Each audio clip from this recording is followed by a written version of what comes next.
நாட்டில் எரிபொருள் விலை எதனால் உயர்த்தப்பட்டது என்பது குறித்து அரசாங்கம் விளக்கம் அளித்துள்ளது. உள்நாட்டு பொருளாதார நிலைமைகள் மட்டும் கருத்தில் கொள்ளாது உலக சந்தை நிலைமைகள் கருத்தில் கொண்டு இந்த விலை மாற்றம் மேற்கொள்ளப்பட்டுள்ளதாக தேசிய மக்கள் சக்தி நாடாளுமன்ற உறுப்பினர் நாஜித் இந்திக தெரிவித்துள்ளார். இந்த விலை அதிகரிப்பு காரணமாக போக்குவரத்து செலவுடன் பொருட்களை போக்குவரத்து செய்யும் செலவுகளும் அதிகரிக்கக்கூடும் என தெரிவித்துள்ள அவர், சேவைகளின் விலைகளும் உயரக்கூடும் நிலைமை காணப்படுவதாகவும் சுட்டிக்காட்டியுள்ளார். இதனால் மக்களுக்கு ஓரளவு அழுத்தத்தை எதிர்நோக்க நேரிடும் எனவும் அவர் சுட்டிக்காட்டியுள்ளார்.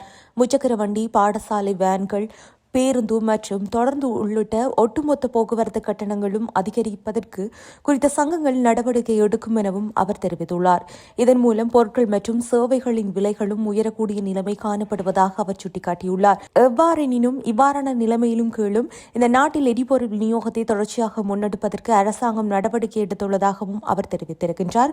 உலகில் தற்போது நிலவி வரும் நெருக்கடிகளை கருத்தில் கொண்டு நடவடிக்கை எடுக்கப்பட்டுள்ளதாக பிராந்திய வலயத்தின் ஏனைய நாடுகளும் இதனின் நிலைமையை இதில் நோக்குவதாகவும் அவர் தெரிவித்திருக்கின்றார். உதாரணமாக, பாகிஸ்தானில் எரிபொருள் விலை சுமார் ரூபாய் அதிகரிக்கப்பட்டுள்ளதாகவும், பங்களாதேஷில் எரிபொருள் பிரச்சினையை தீர்ப்பதற்கு அரசாங்கம் பல்கலைக்கழகங்கள் மற்றும் பாடசாலையை மூடுவதற்கு தீர்மானித்துள்ளதாகவும் அவர் தெரிவித்திருக்கின்றார். இலங்கையில் தற்போது போதிய அளவு எரிபொருள் கையிருப்பு காணப்படுவதாகவும், எதிர்வரும் சில மாதங்களுக்கு தேவையான எரிபொருட்கள் ஏற்கனவே கொள்வனவு செய்வதற்கான கோரிக்கைகள் முன்வைக்கப்பட்டுள்ளதாகவும் அவர் தெரிவித்துள்ளார். போர் நிலைமைகளில் எரிபொருள் விநியோகம் தடைபடுவதனை தடுப்பதற்கு ராஜதந்திர முயற்சிகளை அரசாங்கம் முன்னெடுத்து வருவதாகவும் அவர் தெரிவித்துள்ளார்.